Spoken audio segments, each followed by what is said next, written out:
And we are now live. Tito Ortiz, my man, thank you for coming on today. I appreciate it. Yeah, of course, man. You're very welcome. Looks like you're living the life over there. Nice car. Is that a Rolls Royce? I can see. Yeah, it actually is a Rolls Royce Wraith, 2017. I like it because it's kind of the coupe, two-door. You don't get much seating besides, two in the back, but so four of us can fit in it. But I actually have a Rolls Royce Phantom also. That's more of my family car, so. Wow. And I can safely say I've never podcasted anyone who's been sitting in a Rolls Royce chilling. So first time for everything. But yeah, I really Sure. appreciate you coming on, man. Like I said off camera, I didn't expect to reply. So it's great that you've taken the time to come and chat with You me. got to reach out to my UK fans, man. I got a lot of UK fans out there, and and the ones who don't know who I am and want to learn about me. Hopefully, this will be a first extent to them to understand where I came from, what I've done, and I'm lucky to be where I am after 20 years of competition, mixed martial arts. I was with the UFC since the beginning, and I was with them until 2016. Wow, yeah, from 1997 to 2016. So I ran amok there with them. Yeah, it's mad. Like you took the UFC to the sort of to basically the heights it's at now. Really, you've been pretty much there from the start, weren't you? Pretty much, yes, yes. Before the Fertitas and Dana White was even a part of UFC, I was the world champion for UFC. So I was able to extend and have four title defenses with them, and help them with their business as they helped me with my business. But I guess a fair trade to a certain extent. But at the same time, I was able to build a business and have my name of Tito Ortiz as being a household name so far. So I'm very, very fortunate. Yeah, perfect, man. So I'll start anyways with the question that we said about on air, just touching it a little bit more. Is for those that might not know who you are, tell them about yourself and your background and how it all kind of started for you. Well, of course, my name's Tito Ortiz. My true name is Jacob Ortiz, Jacob Christopher Ortiz. I got the name of Tito at the age of 1. My father named me Tito. Tito, as a slang name, means tyrant. I guess I was a little kid who always caused a muck, a little hoodlum as a kid growing up.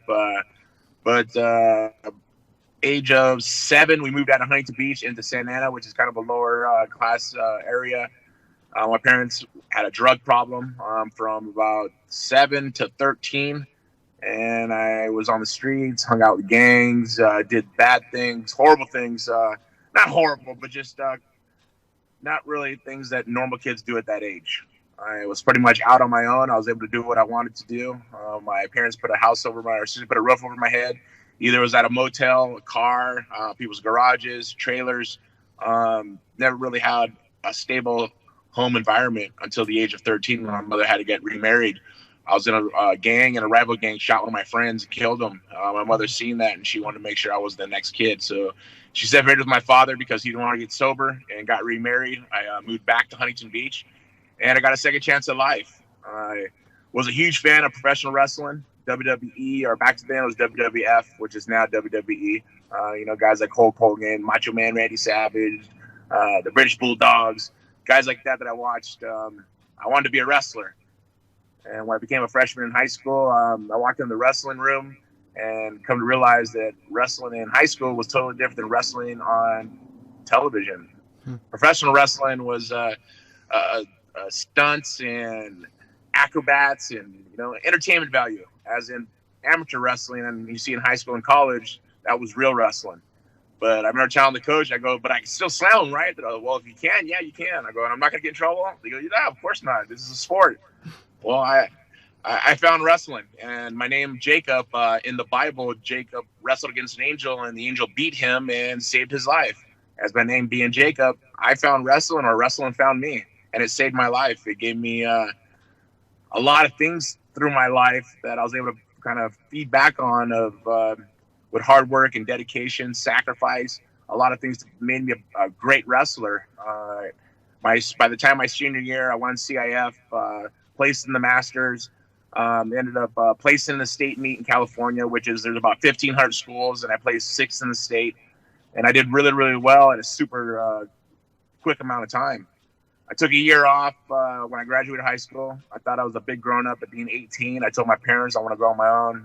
My stepdad, my mom, I thought I want to go on my own. And come to realize that life is vicious, and being on your own is hard and it's tough, and you got to pay bills, and you got to have responsibilities, and you got to have a job, and you got to do so much things where you don't have to feed back on your parents. Your parents are paying your bills. They're not doing your laundry, and they're not doing the things that were normal, that I thought that were normal. Now I had to do everything on my own, and I got caught up with some wrong guys I was hanging out with, and I worked at an Allied moving service, which is a moving service that we move homes every day. I worked 16-hour days, 5 to 6 days a week, and I got caught up in drugs, methamphetamine, which is a type of speed or cocaine or so forth, just to keep my adrenaline going. So I'm able to work these long hours, doing 15, 16-hour shifts, 5, 6 days a week, and ended up selling a little bit, and I lost myself at the age, I was about 18 and a half, almost turning 19.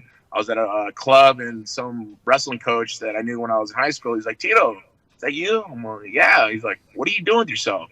"Well, coach, just making ends meet, man. I'm just trying to do as best I possibly can." He's like, "You ever thought about coming back and wrestling?" I was like, "Yeah, I would love to, but I'm just really, I have a permanent job right now. I don't have anybody paying for my stuff, and this is my job is being a mover." He's like, "You're Mexican, half American." I goes, "Possibly I could get you a stipend," which is meaning that they can pay for my college, my junior college at the time, pay for my books. And I was like, "Hey, I want to give this a try." I went home that night after the club, and I looked in the mirror, and I didn't recognize myself. I was the same height I am now, 6'3", and I was 185 pounds. I'm 225 right now. I had pimples all over my face, big black circles under my eyes. I was sucked up, and it scared me because I was turning into my parents. And I got a reality check, I got a life check, and I checked myself that day. You know what?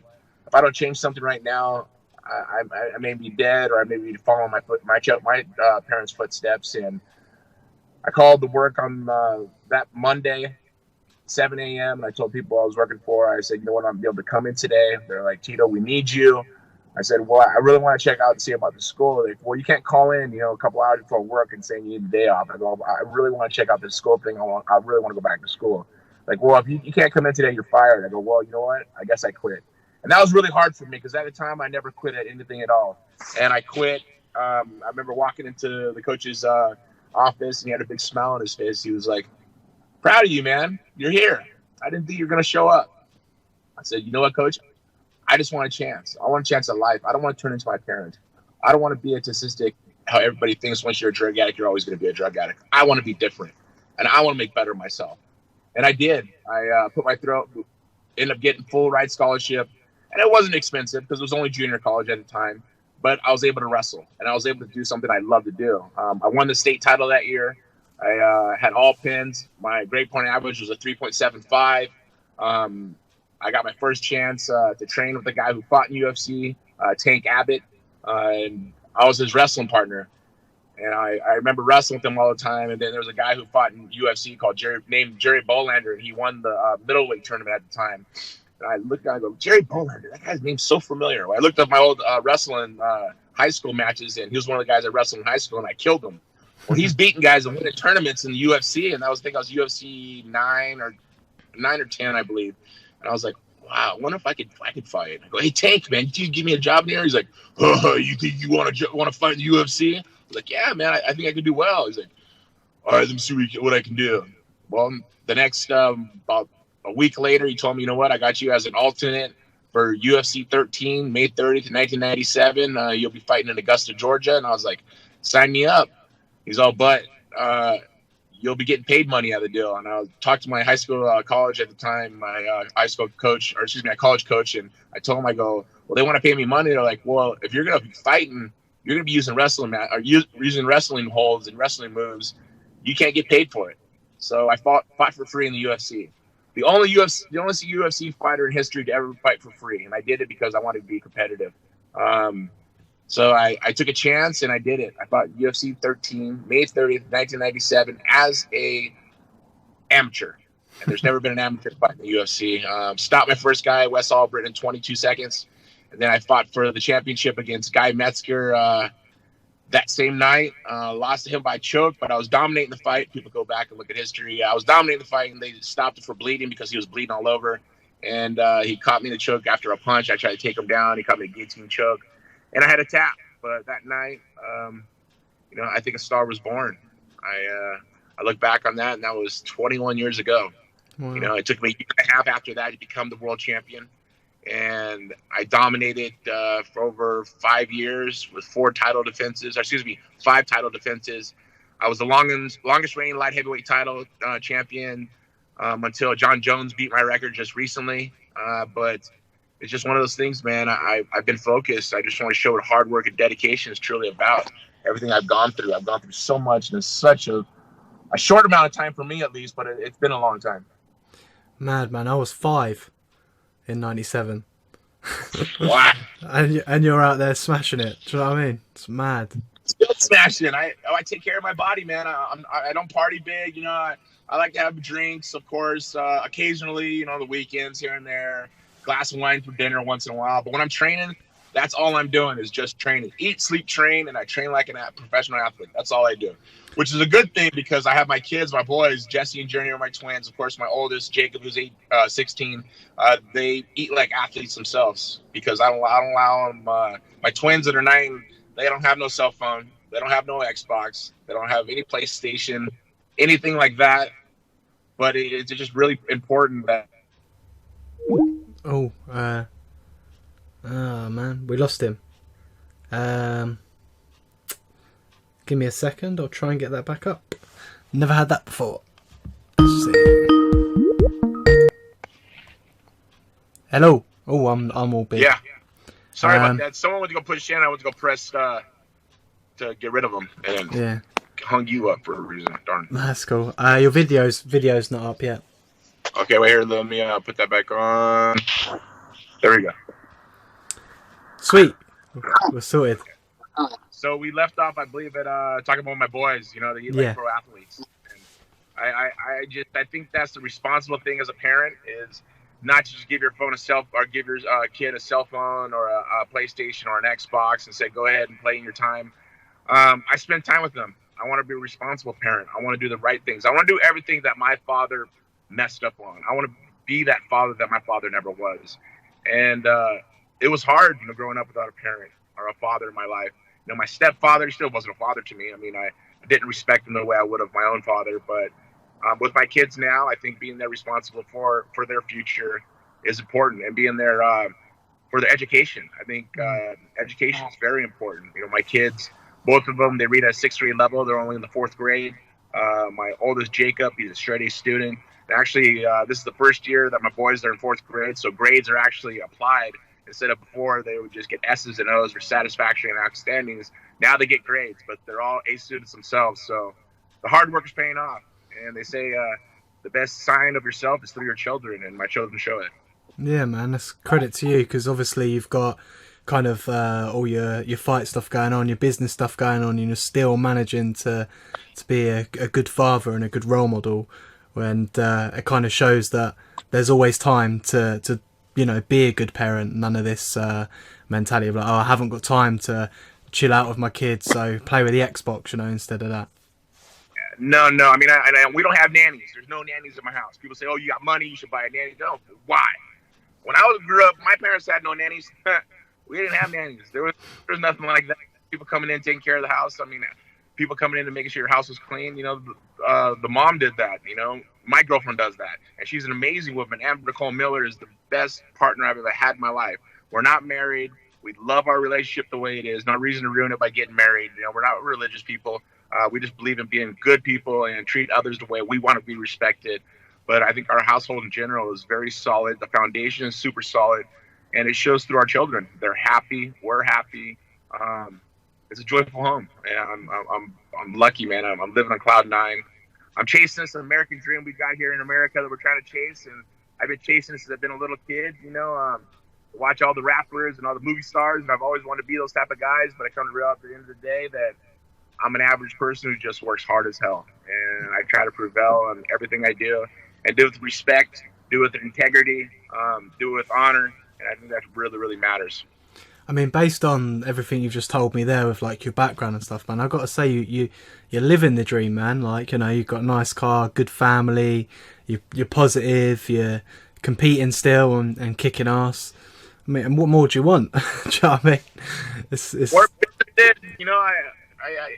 There's never enough. I guess that's just the hard work ethic I have in myself. Is there's never enough. But there is enough when I'm sitting on my couch, coming home from training, or come home from a long day of work, and my kids come lay next to me and they put their head on my shoulder. They're like, "Dad, we love you. How was your day?"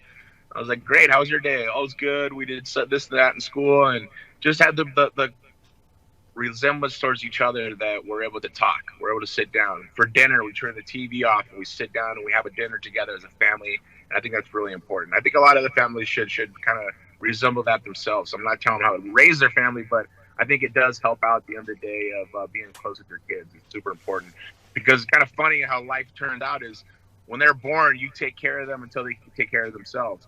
Well, then as we get older, we're not going to be able to take care of ourselves anymore. So hopefully our kids can take care of us and not put us in a home. Because I would never want to do that to my mother, put her in a home. I'll take care of her. I think that's really, really important.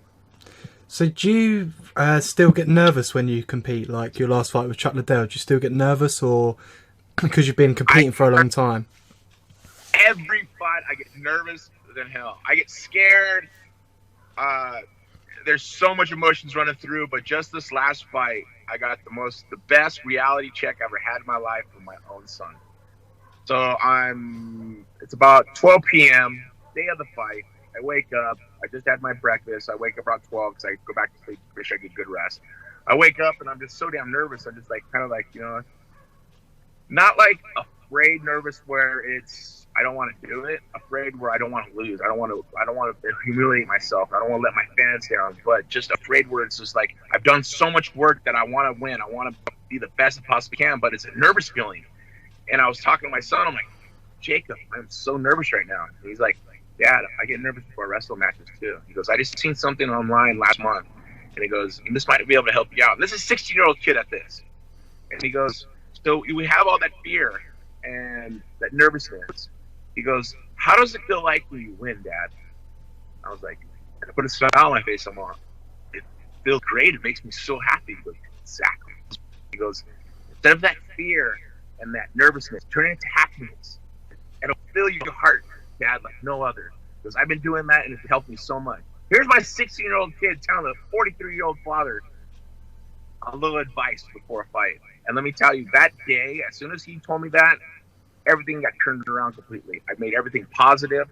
I had a big happy smile on my face, and I was excited to do it because I was prepared. I prepared for the fight for 18 weeks, 3 times a day, 6 days a week for this fight. For 18 weeks, I prepared for it. And the fight looked easy. It looked so easy. People are bagging on me saying Chuck Liddell had no business being in the cage getting me because I looked so good. And it's just it's embarrassing on Chuck's part because he should have never fought at that factor, but he was talking so much smack, saying how he's going to kick my ass. It ain't going to go past the first 2 minutes. This is a cakewalk for him. This is a warm-up fight. He's going to fight John Jones, this and that. But then he comes in unprepared and tries to make me look bad. He never even touched me with one punch. I was bobbing and weaving punches like I've never done in any of my fights before. Just because I prepared so well for this fight, and I was happy. And I give big thanks to my son for that. What's your training regime like? Like, let's say this camp, for example. What was your training regime like? For this camp, for the first month and a half, I was doing bag work 6 days a week. I would do road work 6 days a week, and I would do weights 6 days a week. Then the next 2 weeks after that, and this is adding on to it, I would do my wrestling 4 days a week, and I would spar twice a week. Now, adding the next, so that was 6, 8. So the next 10 more weeks after that, I was doing my road work, I was doing my wrestling, I was doing my boxing, I was doing my weight training, and I was doing my conditioning. That was 6 days a week, 3 times a day. And for the whole time, man, I was sparring twice a week. I was just really putting my nose to the grindstone and trying to get the best thing that I could do for the fight. That was my job, was to perform. And I had to make sure that there was not one rock behind me unturned. And it just shows through hard work and dedication that I'm able to do. And you got to understand, last year and almost a year to date, I had neck surgery. I had 3-level disc replaced in my neck. T3, T2, T2, T1, C7 disc replacement in my neck. And that's total replacement. And that's the 4th neck surgery I've had, and a total of 8 surgeries through my career. I've had ACL replaced in my left knee, ACL replaced in my right knee, 50% meniscus taken out of my right knee, L45S1 in my lower back fused. The neck surgeries, as I said, along with C6, C7 fuse, C6, C5 disc replacement, C4, C3 fuse, and a reattached retina on my left eye, and about 20 concussions throughout my career. But hey, I'm still working. I'm still banging. I'm still doing as much as I possibly can to keep chasing this American dream, keep chasing his goals, and showing my kids what hard work and dedication is truly about. And hopefully all my fans, everybody who watched me, I can show them they can get through anything, no matter what type of surgeries they've gone through, what type of hard relationships they've gone through, what type of drug problems they've gone through. It's achievable. You just got to achieve it. You got to do the right thing and be honest and have integrity and just be respectful. Treat people the way you want to be treated. It just seems like when you do good things fall back on you. And don't do good things expecting good things to fall back on you. Just do them for the kindness in your heart. No, man. Wise words. Very wise words, because it's true. Just do things to be a good person, and the rest will follow, and surround yourself with those people. Because obviously if you're in negative circles... People, man. You got to surround yourself with good people. If not, and you have negative people around you, it'll engulf your whole life. Negative will engulf your whole life. You have positive people around you, safe, honest, truthful people around you. That's what your life's going to be like the rest of your life. And I learned that at the beginning of my career. My friends always told me, surround yourself with who you want to become. I was like, oh, cool. I started surrounding myself with millionaires and billionaires because I wanted to become those guys. And one day I'll say I'm a billionaire. I am a millionaire. I'm very fortunate, very lucky. I'm a kid who came from nothing. I was on the street that was in gangs and drugs and horrible places, but to be able to turn my whole life around to be where I am, I'm thankful because nothing was ever given to me. It was through hard work and dedication. Yeah. What was it like? How did it feel getting redemption against Chuck Liddell? Winning that fight? How did it feel? It was that enjoyment. It was that high of excitement, exhilarating, just love. It was like working as hard as I possibly could, and I got an A+++ on the test. And it was happy. I was lucky. I was happy. I cried a little bit. I was thankful. And people don't understand because I put so much work in. 18 weeks. 18 weeks I sacrificed. I had no Thanksgiving. We have Thanksgiving here in the States. I had no Thanksgiving. I went and fed the homeless in Los Angeles for 4 hours on Thanksgiving because I couldn't eat. And I just gave back. I couldn't wait. I mean, I had to cut 20 pounds to make weight. I didn't eat, and I gave back on that day. It was some that after the fight that I just sat there and said, thank you. Either the big man upstairs, God helping me out, an angel helping me out, or just being a good man, and good things happen to good people. But I was happy, man. I was excited, and no one could take anything away from me. I put my life on the line out there. I put my heart and soul out there, and for the camp in general, too. Because the fight was easy. The camp was hell. The camp was the hardest thing I've ever gone through. But I did it, and I did it the way I wanted to do it. And I started a new business with Oscar De La Hoya, Golden Boy MMA, and I'm excited for the future to happen. Yeah, what's going on with that? Because obviously Dana White was talking shit, basically, about Oscar De La Hoya, saying Chuck Liddell should never have fought. And I'm just like, what's going on, afraid. Someone's intimidated. Someone sees that there's a new sheriff in town. Someone sees there's a new business in town. And I don't want to compete against UFC. This is not a competition deal. I'm not trying to compete against UFC. UFC is the best. But there can always be a Coke to a Pepsi. There can be an AT&T to a T-Mobile. There can always be an Apple to a Microsoft. There's always one of another. And that's exactly what this is going to be. And I don't want to compete against UFC. I don't want to compete against Dana White. I don't want to compete against them. He needs to understand that. But I want to make it better for the fighters for their future. I want to see fighters able to get an income on a respectful manner at the end of the day. And of course, people, they try to jab at me saying, well, this fight card, you're paying guys $1,000 a show, $1,000 to win. These are guys who had a record of 4-0, 3-0, 2-0. These guys don't have a big draw. They don't have anything. This is about Tito Ortiz and Chuck Liddell building a business at the beginning. Give me 4 or 5 shows that I'm able to give back to the fighters. And the next pay-per-view, the guys who are on the main event and co-main event, they'll be getting a piece of that pay-per-view. Other companies don't do that. But I want to do that. I want to change the model. I want to make the model completely different. Make it a 40-60 split where the fighters get 60% and only promoter gets 40%. So the fighters get an upside on this. And I think that's really important that the fighters, they would love to hear that. They would love to hear that they're able to do their own sponsorships. They're able to speak the way they want to, where they're able to make a character of themselves, where it's just they're not told what to do. Because I know in other organizations, they are told what to do and what they can and cannot say, what they can and cannot do.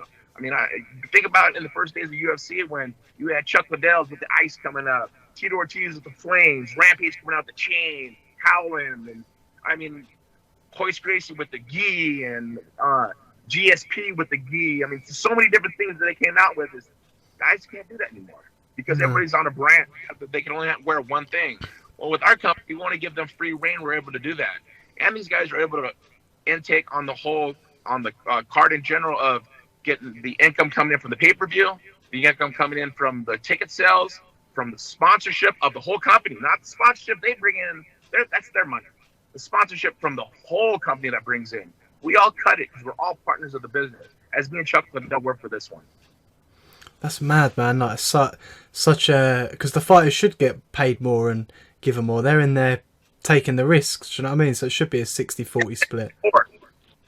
The split before was pretty much about a 3% split. That's about it. Wow, fighters, man. Each fight fought for UFC, I got about 3%. And maybe the guy that I fought with maybe got 3%. So then we got 6% total, and they got to keep 94%. What are we doing wrong that boxers were doing? That's what I always questioned. And they always held me down. They always said that I was a pussy and I was afraid to fight Chuck Liddell. That I'm a horrible businessman and I'm stupid. And yeah, in my interviews, I do make mistakes. Come on, I'm human. I make mistakes. And I'm so hyped up about the fight. I get going. I get so riled up. And sometimes the words come out different. And I mean, I make mistakes. That's the way it should be. I mean, we're human. We're all human. We got to make mistakes. Your videos froze on me, by the way. Just to let you know. I don't know why. Maybe your signal's gone again. No, there's someone trying to call me, so there we go. There we go. So, I know, so my cell phone, so I apologize. Like I said, I just got done with work. My car business, TO Autograph. We do wholesale cars at Mannheim, which is an auction. So I run on lane 9 every Thursday. So I just got done with work and be able to hop in my car and hop with you on your podcast. So what's the situation with DirecTV going on? Because obviously I saw your tweet about it where they aren't playing the replay. What do you think's happened there? Like, you know. God, another one. You know that I just like. I can't point fingers, but I'm not a stupid man. I'm smart, and I can put dot to a dot to a dot to a dot. And for the first time ever, they're not going to replay a Tito Ortiz Chuck Liddell fight. You're telling me Dana White or no one from the UFC didn't call them saying, do not play that pay-per-view over again, a replay. Come on. They have our bare knuckle championship fighting on there over the last 2 weeks. And you're not going to do a replay for 2 days? Come on, DirecTV. That's just, I mean, this is my opinion. I look at it black and white, and that looks as black as day. I mean, come on, or dark as night. I mean, that is just horrible. It's behind me. I mean, it's everywhere on the internet, so everybody gets to watch it. I lost that on that. That's cool. That's fine. We'll find out the numbers here by the end of the day, I believe. I think they did pretty well. I would be happy with a couple 100,000 buys. I think we did a lot better than that, but I'd be okay and happy with that. That's still that's a solid showing, but I question that because we didn't have a replay, and there has been so many fights that have been on replays. I mean, even when I fought in Bellator, there was replays over, and one of them was a pay-per-view, and it still was a replay, and it did horrible. I mean, we only did, I think, 65,000 pay-per-view buys, but still, that's okay for them for doing a pay-per-view, but they're still on a week of playing. I mean, just promotion in general, they didn't promote it right. But this one was promoted right, but it wasn't done right on pay-per-view. And I don't know, was it UFC that made the call? I know DirecTV want to make money, so why wouldn't they have it on for a couple weeks? I mean, people still get a chance to watch it. But I think policing or licensing it being online as far as YouTube and Twitter and so forth like that they got to really make sure that doesn't happen and cut it off so people can't get it. The only way they can get it is buy it. But, it is what it is. We learn from our mistakes, and we've got to work forward and make sure it doesn't happen again. And Make sure the fighters come in at tip-top shape and not bullshit the rest of the people, because people are trying to blame me or why did I take the fight. I took the fight because someone called me out. I didn't ask to shut the Liddell fight. I was running my businesses. I was running my management company, Primetime 360. I was running my car company, Tito Ortiz. I was running my clothing company, Punishment Athletics. I was doing these things already, and Chuck called me out. I said, if you're going to get in shape, you're going to call me out and you say, I want to fight, I'm in. He does the interview saying, yeah, Tito won't take the fight. He'll end up pussing out. He don't want to fight me. He never wanted to fight me. Now that I finally crushed him and I made him look stupid, I mean, at UFC, the Hall of Fame 25th year that they had this year, they had Chuck Liddell, me and him, face off against each other. For Dana White to say that he would never want this fight to happen, why would you have us face off at the Hall of Fame?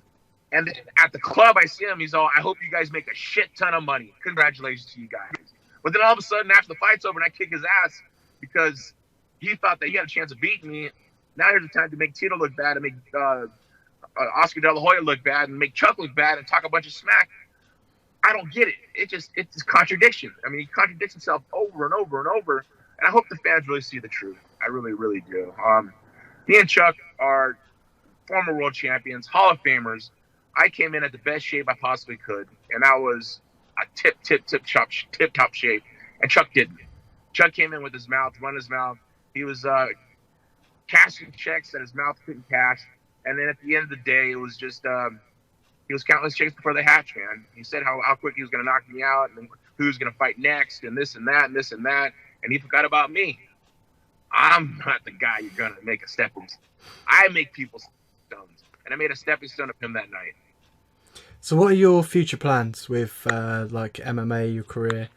Are you done? Are you going business side now?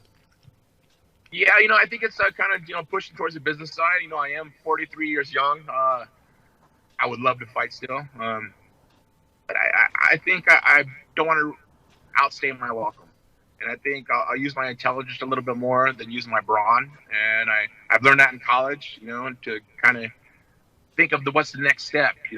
Back in 2005, I worked for Donald Trump on The Celebrity Apprentice. And I was the guy that was in his ear all the time asking him, how do you become a billionaire? How do you become a millionaire? How do you become, successful?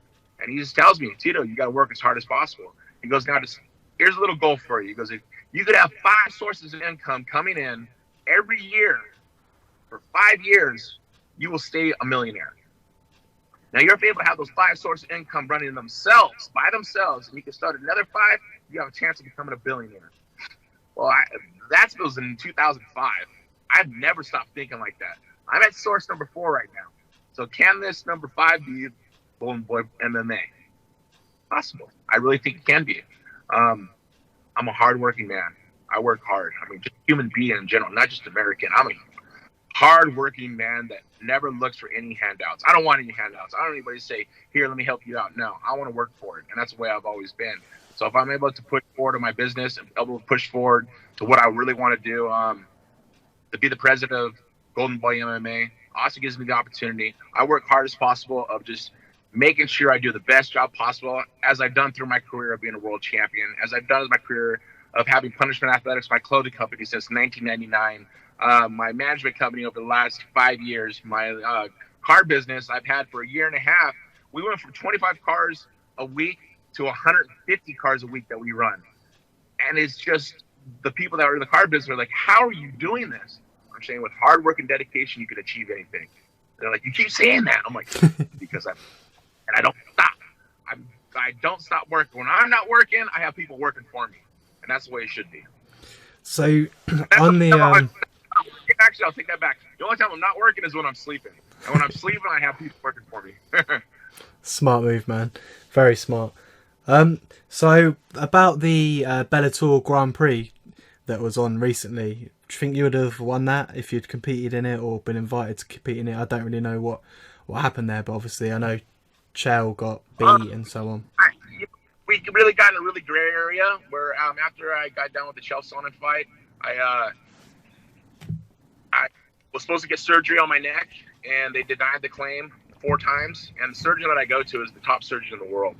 And I'm dealing with my spine. I mean, I want to make sure I get the best surgery possible. And they kept denying the claim, saying that the claim was pre-existing. That it was wasn't because of the fight, which it was because of the fight, and it showed when Chael got me a neck crank, put my head out. I got my head out, and then I ended up rupturing a disc in my neck. And I went through pain for about 8 months. I was eating painkillers. I was addicted to painkillers, and I got to a point where I told them that I was going to go to the media and tell them that they're not taking care of me, that they kept denying the claim. And when I went into surgery for the third and final time, I sent a text out to them. I said, either you guys say yes, or I'm going to the media, and I'm going to pay for it myself, and it's not going to look good, and I'm suing you guys. Boom, bang, I got the surgery done. They said, no problem, sorry for the mistake, and I got it done, and I kind of left a bad taste in my mouth. I didn't want to deal with them anymore. Fair enough, really, isn't it? Do you know what I mean? If we're going to be like that, obviously. But like I said, at the end of the day, I'm a businessman who tries to do the right thing for my business. Once again, sorry about the people calling me. I wish I could just get out of it. Come on. Can you at least still see my face? No, nothing. No, it's gone. There we go. There we go. Yeah, I get calls all the time from people, and it's horrible. I wish I could do this and be able to just press stop, but but like I say, at the end of the day, I try to do the respectful thing, try to do the honest things. If I'm going to be in business with somebody, I want to make sure that they're going to be behind me no matter what. That they're not going to do any hiccups and saying, "Oh, we can't do this, we can't do that." I'm like, yeah, but I'm out there killing myself for you guys, so you guys should be able to kill yourselves for me. And that's just respect. That's just honor. That's the way life should be. That's the way I treat people, and I expect the same thing back. Would you like to fight Chael again?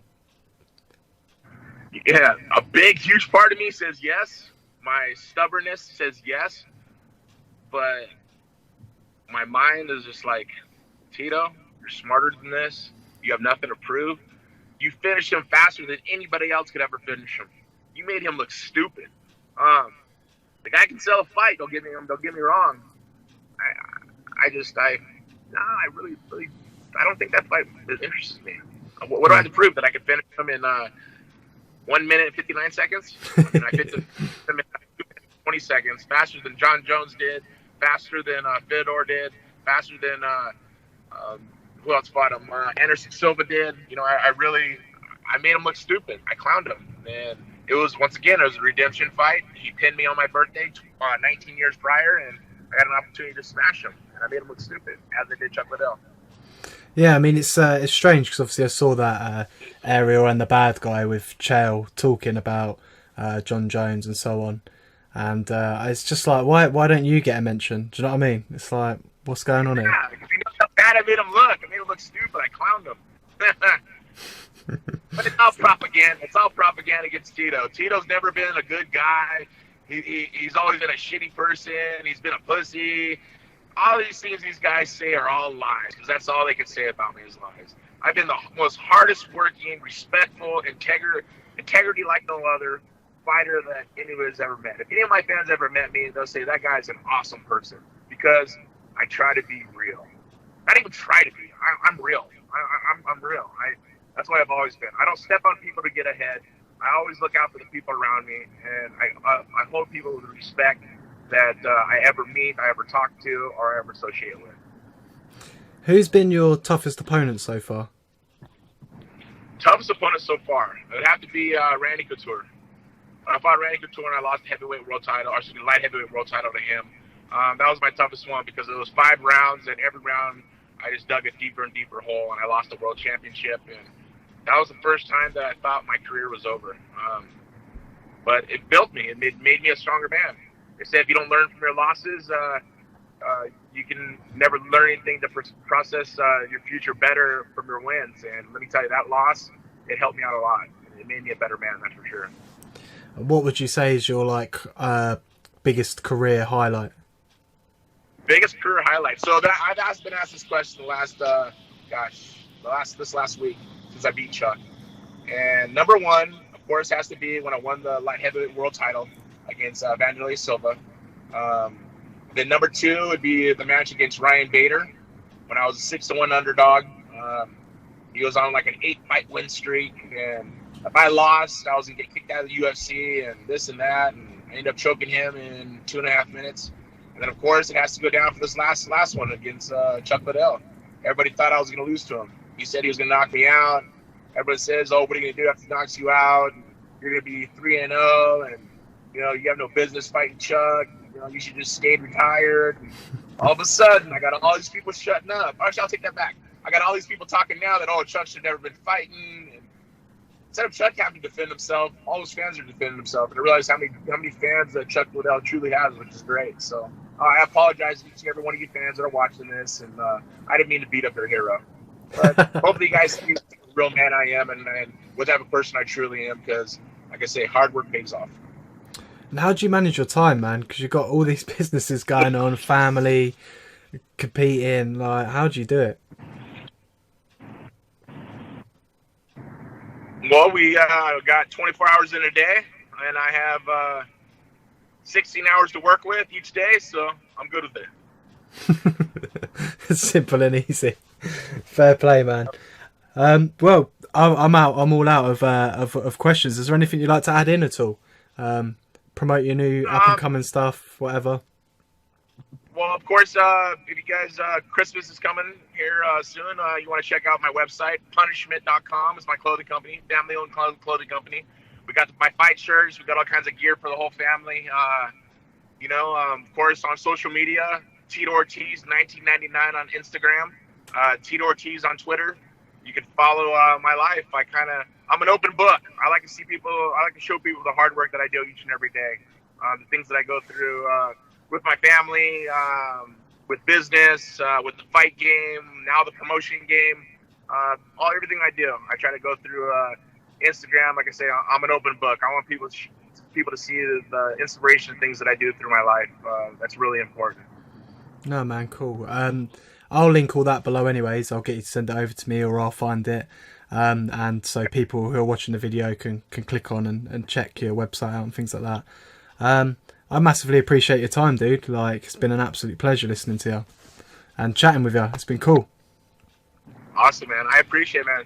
And all my fans out in the UK, thank you for your support. I appreciate it very much. Hopefully I'll be out in the UK and come out to England and drink some coldies. So I can't wait. Cool.